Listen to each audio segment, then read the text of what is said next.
Komið sæl og verið velkomin á Morgunkón upplýsingar, það fyrsta á þessu ári. Ég heiti Harpa Rut og upplýsingafræðingur á bókasafninu í HR. Ég hérna komin í staðinn fyrir hana Irmu sem forfallaðist í miður, en með mér hún Tinna, upplýsingafræðingur á Landsbókasafni, og við erum hér komnar til að kynna fyrir ykkur gagnvirkan kennsluvef í upplýsingalæsi. Þessi vefur var meira en 2 ár í fæðingu og á þeim tíma gerðist mikið í okkar upplýsingaumhverfi. Gervigreindabyltingin átti sér stað á þessum tíma og fólk í auknum mæli fyrir að nýta sér ýmis gervigreindatól til að afla sér upplýsinga, og það á ekki síst við aðalmarkhóp vefsins sem eru háskólanemar. Þannig að í ljósi þess má segja að það hefur bara aldrei verið mikilvægara að vera upplýsingalæs eins og núna á tímum upplýsingaóreiðu. Vefurinn var unnin af vinnuhópi upplýsingalæsi, en í hópnum eru upplýsingafræðingar af háskólabókasöfnum. Og við vorum svo heppin að vera með mjög fjölbreyttan og sterkan hóp sem að virkilega brennur fyrir faginu. En í hópnum voru Anna Bjarnadóttir frá HÍ, Helgi Sigurbjörnsson og Tinna frá menntavísindasviði HÍ, Hilma Gunnarsdóttir frá Landsbókasafni, Irma Hrönn Marteinsdóttir og Kristína Benedikts, svo ég sjálf frá HR, María Lofsdóttir frá Listaháskólanum, Pía Súsanna Vinika frá Háskólanum á Akureyri og Þórný Hlynsdóttir frá Bifröst. Hópurinn hittist mjög reglulega á Teams meðan á ferlinu stóð. Ég held að við höfum náð að hittast kannski einu sinni eða tvisvar öll sömul í persónu, en við myndum fljótt nokkra minni hópa og skiptum með okkur verkum. Og einnig vorum við í samskiptum við utanaðkomandi aðila, líkt og Advania, Opna Háskólann, grafíska hönnuði og þýðanda. Þannig að þetta var rosalega lærdómsríkt ferli fyrir okkur öll. En þá spyr maður sig, af hverju kennsluvef upplýsingalæsi? Fyrir bara utan mikilvægi þess að háskólanemar séu upplýsingalæsir, það er að segja kunni að leita að upplýsingum og meta gæði og áreiðanleika heimilda, þá ber okkur sem störfum við upplýsingaþjónustu á háskólabókasöfnum bara lögum samkvæmt skylda að sinna upplýsingalæsi kennslu í samræmi við viðmiðum æðri menntun og prófgráður. Þessum kennsluvef í rauninni ætlað að vera bara mikilvæg viðbót við þá kennslu sem þegar að fara fram á bókasöfnunum. En vandinn sem að upplýsingafræðingar í háskólabókasöfnum standa oft frammi fyrir að kennslan oft svokölluð einskiptiskennsla. Þar sem að við höfum bara kost á oftast að hitta nemendurnar einu sinni og við þurfum að koma á framfæri alveg gríðarlega miklum upplýsingum á stuttum tíma. Oft gefst ekki tími fyrir verkefni í endan og það kannski oft erfitt að greina hvort að kennslan hafi borið árangur. Einnig líka náttúrulega mönnun á háskólabókasöfnum bara mjög misjöfn og erfitt að ná til allra nemenda. Fjarkennsla hefur líka verið að aukast á undanförnum árum. Þannig að þessi vefur gefur okkur kannski aukin tækifæri að ná til þeirra nemenda. En ég ætla aðeins að sýna ykkur hérna vinnuferlið okkar í grófum dráttum. Við höfum öll fundið þessa þörf fyrir vef sem þennan og við ákváðum því að sækja styrk til bókasafnasjóðs og verkefnið hlaut styrk árið síðla part árs 2022 og þá fór af stað alveg heilmikil hugmyndavinna hjá hópnum og við litum svolítið til hvað önnur háskólabókasöfn hafa verið að gera og þá var það sérstaklega síða hjá Umeå-háskólanum í Norður Svíþjóð sem vakti athygli okkar.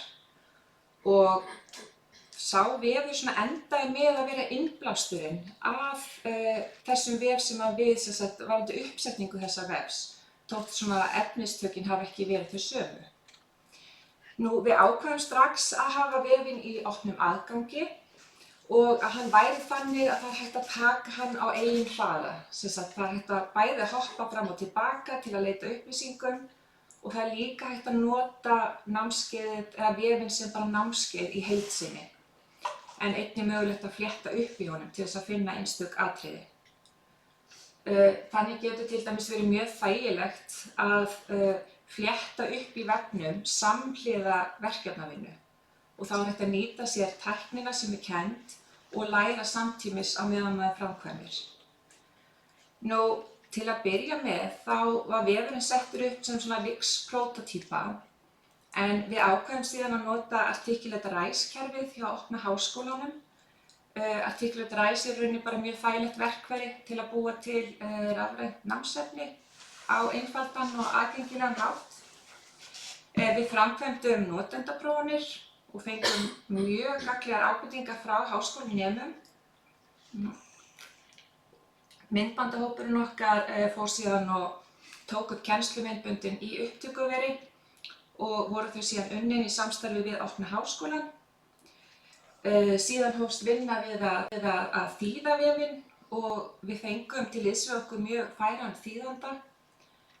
Svo vorum við með ritstjórnarhóp sem fór mjög vel yfir allt og gætti samræmis í textunum og í gegnum allt ferli vorum við líka í samstarfi við grafískan hönnuð. En vefurinn var opnaður í enda árs 2024 og við erum bara núna í þeirri vinnu að kynna vefinn, bæði innan skólana okkar og utan. Og við ákveðum fyrir markaðssetninguna að búa til veggspjöld, bókamerki og svona litla límmiða, svo sjáum við hérna, sem er hægt að setja á fartölvur og ykkur er velkomið að taka með ykkur á eftir kynningarefni ef þið hafið áhuga. Nú, niðurstaðan okkar var síðan svo að skipta vefnum upp í svona 5 þemu eða 5 kafla. Fyrsti kaflinn, hvað ætlar þú að skrifa um? Það er svona farið í ferlið, hvað þarf að hafa í huga þegar við ákveðum hvaða efni við erum að velja að skrifa um og hvað þarf að hafa í huga þegar við erum að búa til rannsóknarspurningu. Í öðrum kaflanum, hvernig leitar þú? Er farið yfir val á leitarorðum og leitartækni. Svo í þriðja kafla, hvar leitar þú? Þar förum við yfir leitarvélar, gagnasöfn, leitir og svona aðgangsmál. Fjórði kafli, hvernig velur þú og metur heimildir. Hér er farið yfir muninn á frumheimildum og afleiddum heimildum, hvað er ritrýni, hvernig er best að meta mismunandi heimildir. Við förum yfir hvað eru falsfréttir og minnum á mikilvægi þess að fylgja reglum og gervigreindastefnum háskólanna. Í síðasta kaflanum, hvernig vísar þú til heimilda? Þar förum við yfir helstu atriði heimildaskráningar, hvenær á að vísa til heimilda, við sýnum dæmi beina og óbeina tilvitnun og fjöllum svona helstu heimildaskráningarstaðlana og heimildaskráningarforrit. Nú, í lok hvers kafla er síðan alltaf stutt samantekt og verkefni með endurgjöf. En nú ætlum ég að leyfa henni Tinnu að taka við og sýna ykkur aðeins betur inn á virkni vefsins.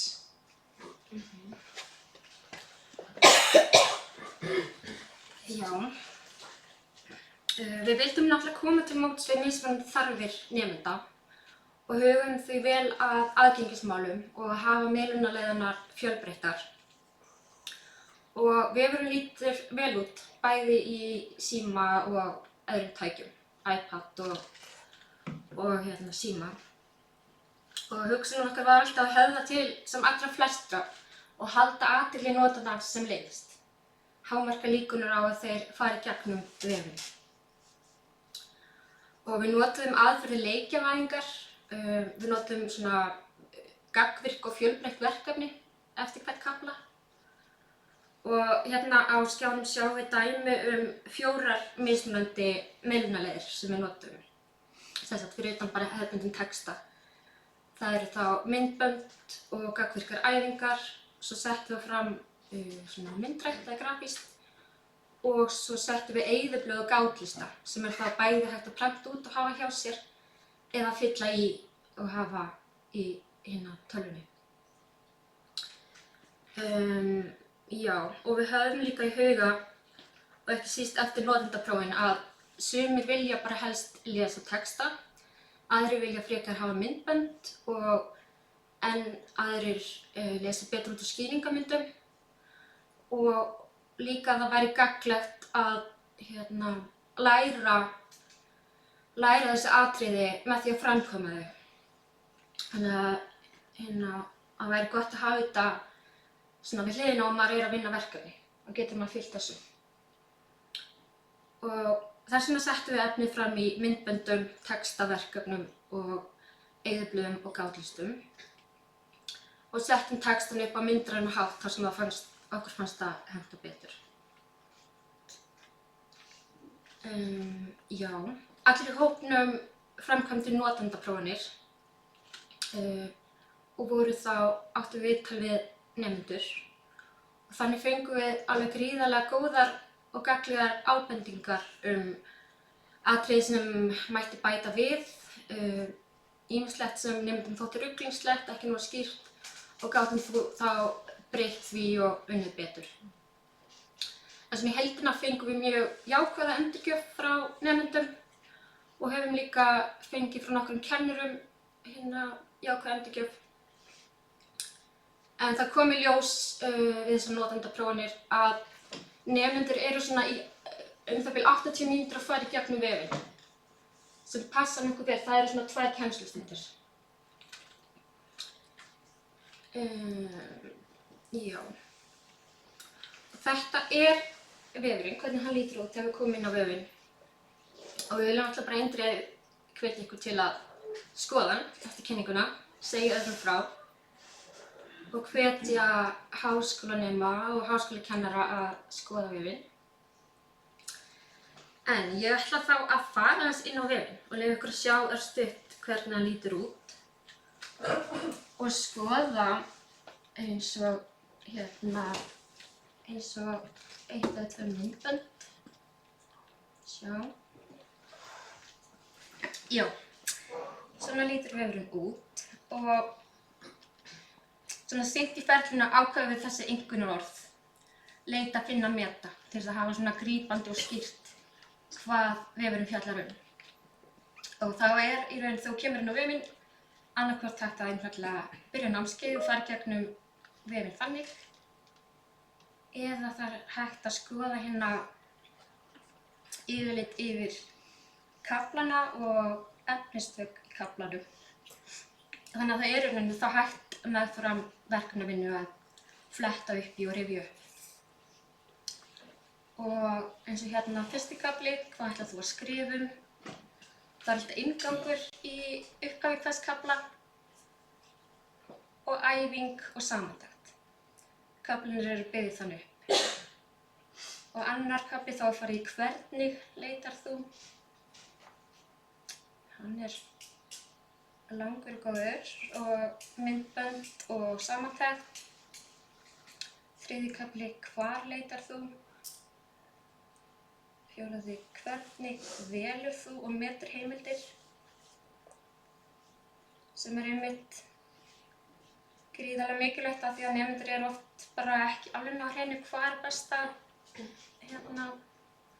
leita og meta heimildir. Og svo fimmti hvernig vísar til heimilda. Ég ætlaði að skoða með ykkur sveitt myndband leiti. Það er alltaf svona smæðið fyrir vídeóið og svo er handritið fyrir neðan. Þannig að þeir sem vilja geta þá fylgt handritinu, lesið það. Sjá.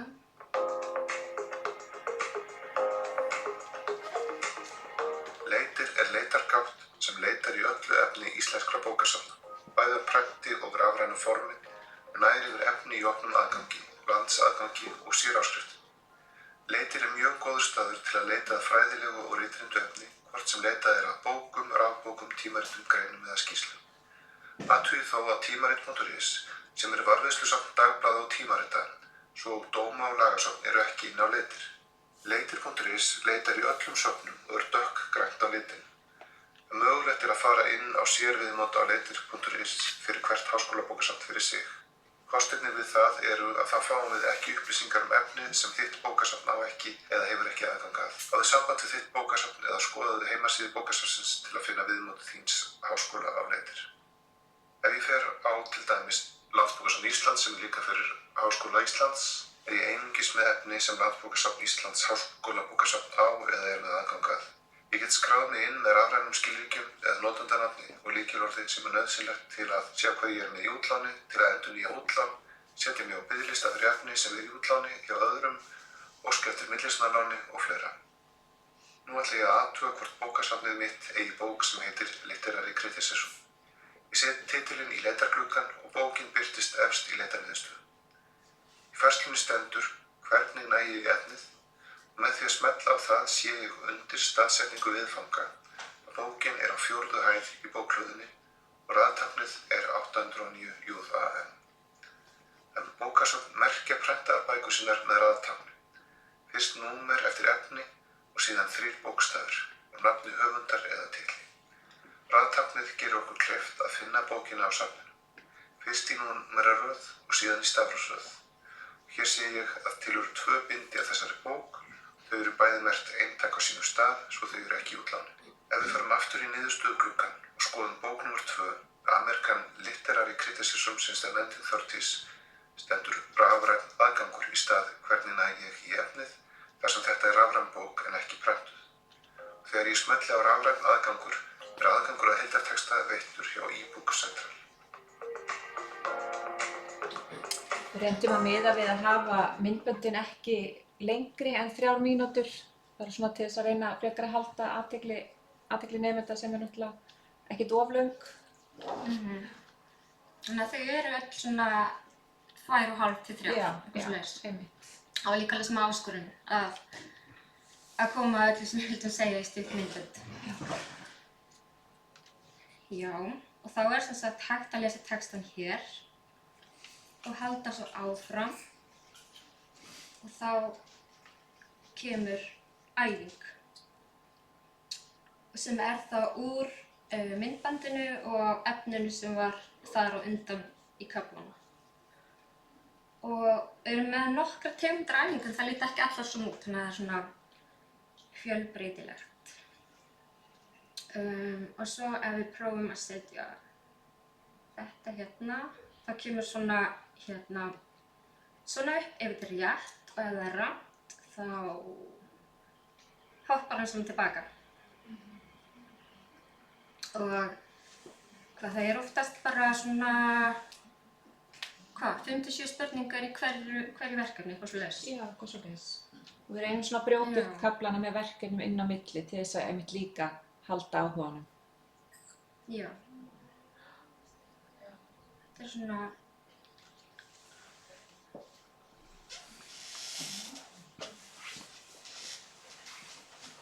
og við vorum með viðmiðið að nemendur þurfa að ná 80% einkunn í rauninni í verkefnunum, annars ættu þau að þurfa að taka þau aftur. Svona skilningunni sé það ekki komin. Já. Og fyrst var það ekki þannig þegar við vorum með notendaprófin að þá, ef maður náði ekki 80% eitthvað, þá þurfti maður að gera aftur. Já. Var skylda til þess, þannig var þetta fyrst vorum við með þannig, sko. En það kom ekki nógu vel út og nemendum fannst það hindra sig að halda áfram. Já, það takit allt í svona samfellu líka. Já.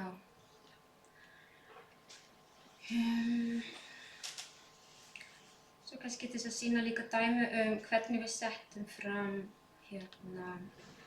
svona grafískt, að þá í fyrsta kaflanum að þá er kaflaheitin 5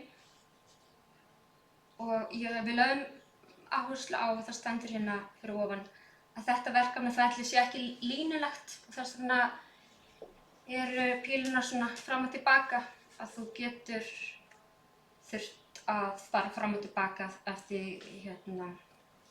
eftir sem þú kannski breytir leitinni og þarft að leita á fleiri stöðum. Og svo lítur þetta svona út, maður sér hvað kaflinn heitir og næsti. Og hérna er svona dæmi hvernig við reyndum að hafa þetta svolítið grípandi. 5 atriði sem þú þarft að hafa í huga áður en þú leggur af stað í heimildaleit. Fara yfir verkefnalýsinguna og velja hvað viltu skrifa um. Afla sér grunnupplýsinga og leita í gagnasöfnum, þrengja efnið og semja rannsóknarspurningu ef það er það sem það þarf að gera. Og þá erum við með líka punkta hvernig góð rannsóknarspurning lítur út. Og þetta er einmitt eitt af því sem að nemendur nefndu í notendaprófunum, að hafa þetta í svona bullet point. Þótti það þægilega heldur en langur texti. Já. Og líka bara allavega eitt sem nefndi að þetta var eitthvað sem væri alltaf að vefjast fyrir honum. Bara hvernig er góð rannsóknarspurning. Og þá erum við með dæmi góðar rannsóknarspurningar.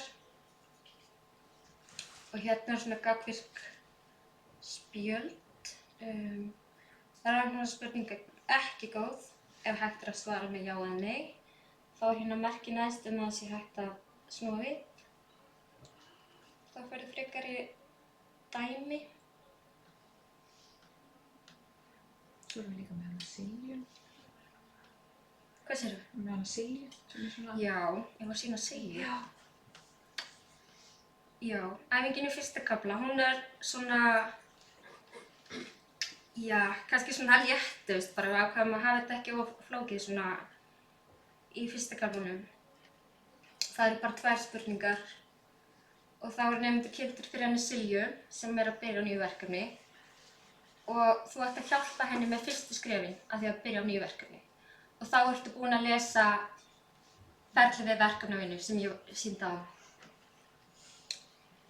Og þá segir hún, ég á að skrifa unglinga og kvíða, ég er óviss hvar ég á að byrja, getur aðstoða mig. Og þá átt þú að hjálpa henni. Hvort á hún að byrja því að fara yfir verkefnalýsinguna, hvað hefur verið skrifað efnið og punkta niður hvað þér finnst áhugavert, eða áttu bara að byrja að tala unglinga. Og ef ég myndi segja að það sé best að byrja bara að tala við unglinga, að þá segir hún, ertu viss? Og þá reyni ég aftur og segi henni að byrja að fara yfir verkefnalýsinguna og þá brosir hún og segir takk. Þannig að hún er mjög ánægð og segir að þetta sé frábært og hún sé búin að afmarka viðfangsefnið og viti betur hvað hún á að skrifa geti þá ekki bara byrjað. Og þá hvort eigum að segja henni að það sé betra að þrengja viðfangsefnið en frekar, til dæmis á ákveðin aldurshóp, kyn eða búsetu eða annað, eða já, nú ertu bara tilbúin. Og við veljum númer 1. Og já, hún er mjög ánægð með það. Þannig að fyrsta æfingin er svona skemmtileg, ég held að það sé ein spurning í viðbót.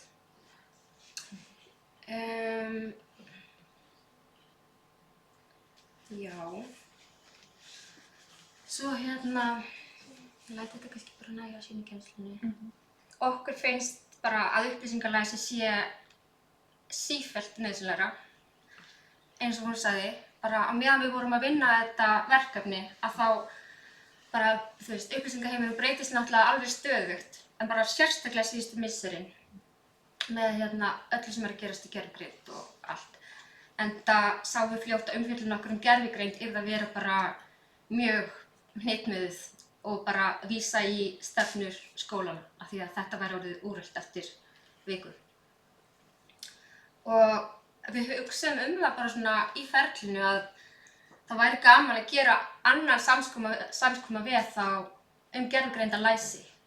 Af því að það bara eitthvað sem við erum bara hverjum degi fá fleiri fyrirspurnir og vantar alveg svona góðan ramma það. Og svo langar ykkur bara að bjóða ykkur að taka kynningarefni og ef þið eru að fara að hitta nemendahópa eða kennara að dreifa til þeirra. Bæta ykkur við? Nei, þetta er bara gott. Er ykkur spurningar?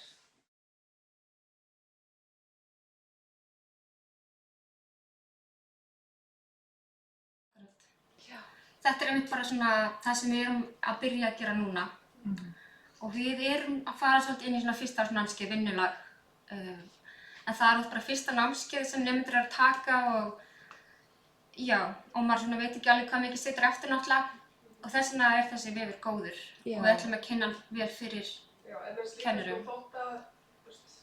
Ef þau eru í svona, það er alltaf einhver svona yfirgripsáfangi sem er hérna skipt á þetta fyrsta ári.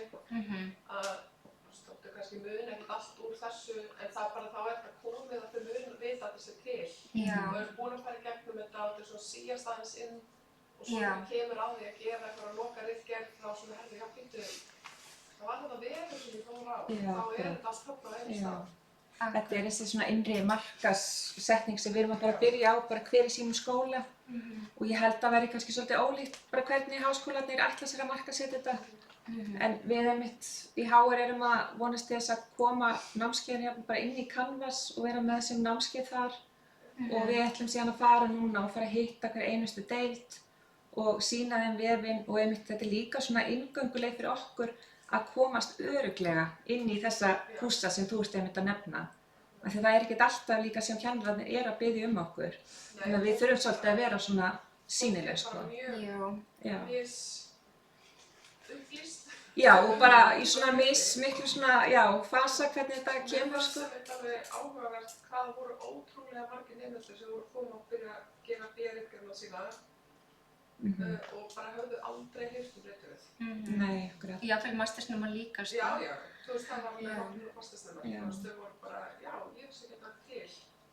Nei, akkurat. Þess vegna var svona þessi þörf fyrir hennar vef og því við vorum öll að upplifa svolítið þetta. Það er alveg náttúrulega einhverjir, þú veist, alls konar vefi sem ritari hefur verið að halda utan með alls konar svona upplýsingum, en þú veist þetta bara miklu hnitlegra og bara miklu flottara og betra sko.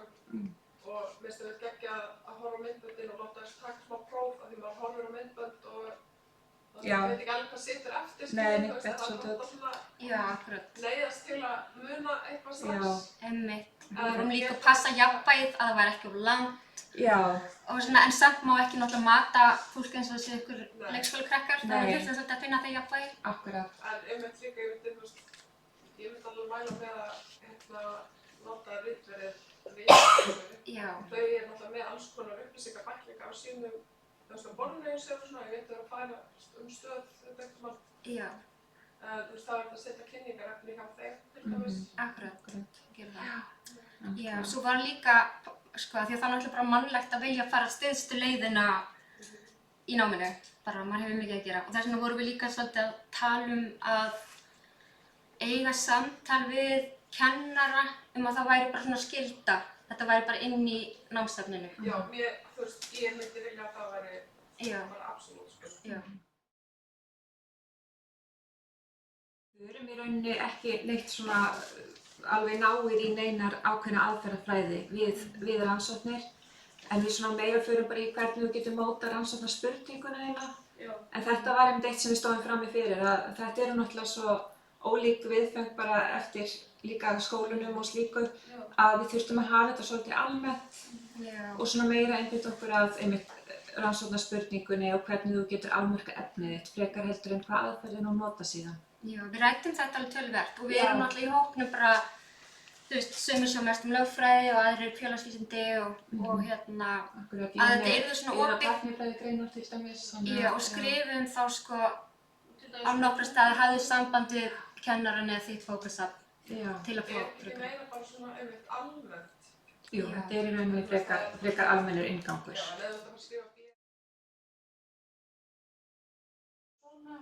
Nei, hann er í rauninni bara að vera alltaf í þróun sko, svo lengi sem að við höfum fjármagn til að halda honum úti. Já. Og þá er alltaf hægt að breyta honum og við fögnum öllum ábendingum. Já. Það er bara, já, endilega. Það er ekki með þetta netfang. Það er netfang, já, það er endar, já, það er netfangs bara í enda námskeiðs. Og líka þið getið alltaf haft samband við okkur, en annars segjum við bara takk fyrir okkur og endilega takkið í kynningarefni og fá okkur kaffi og veitingar sem eftir er. Já. Takk.